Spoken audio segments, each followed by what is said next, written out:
Governo sidok bele estabelece representante Google e Timor-Leste, tambah qualidade internet sidok diak.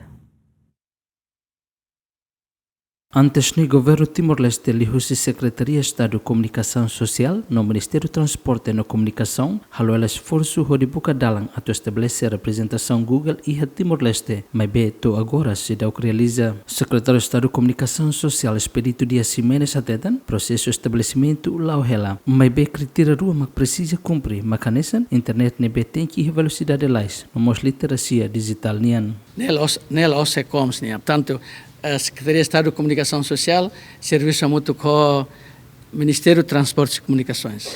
Portanto, processo de discussão, halo Ministro Transportes e Comunicações Mosalo, o Google, o Meta, o YouTube, e a Singapura e a Jakarta, processo nela hela, na seluruh kawat kuliah tiona kata, nia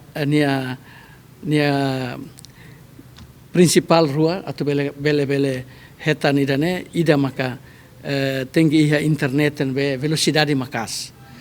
Nebe agora ite iha na fibra óptica idane processo idane be que bele ajuda velocidade internet makas. Ida segundo maka tinggi tahalo literacia digital ba itania comunidade liu ba jovens sira.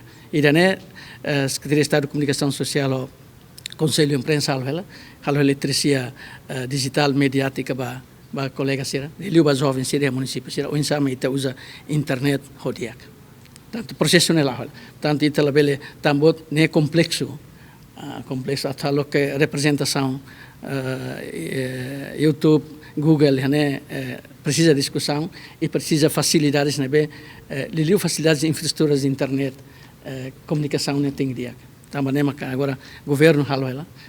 Agora a fibra óptica ela começa a instalar, já nem outro dia e processo da literacia digital para jovens seremos agora lá ela e tem que todo tempo uma e tabele retano representação e daí processo que tem lori tempo e tudo. Estabelece representação Google e Timor-Leste importante tebes atuha se conectividade transforma setor digital na oportunidade para content creator sira lihusi monetização YouTube negociação governo Timor-Leste ho Google no YouTube e a Singapura lao hela ho requisitos principal mak infraestrutura básica liliu melhora qualidade internet no eletricidade. Agostino da Costa, Adriano Verdial, GMN.